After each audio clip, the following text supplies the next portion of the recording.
Naam, kufanya mazoezi sio sababu ya kukufanya wewe usife.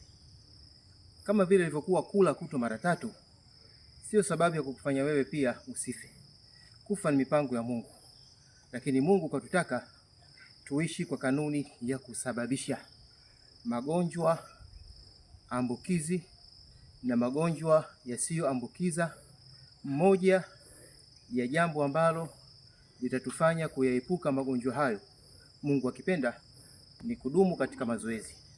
Mazoezi ni silaha ya kufukuza yale magonjwa ambayo yanayoambukiza na yale yasiyoambukiza. Kikubwa tudumu katika mazoezi na kuchukua kinga zote za afya. Kinga zote tunazoshauriwa na madaktari na wataalamu wa afya tuzichukue.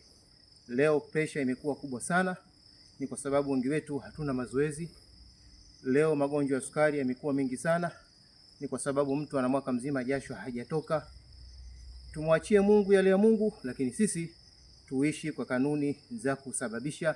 Ni mimi ndugu yenu Hamisi Abbas Mtupa, Shekhi wa mkoa wa Pwani na imamu mtaa Mwanalugali Masjid Quba. Nipo katika viwanja vya shirika la elimu Kibaha na wakaribisha wote tufanye mazoezi. Thank you.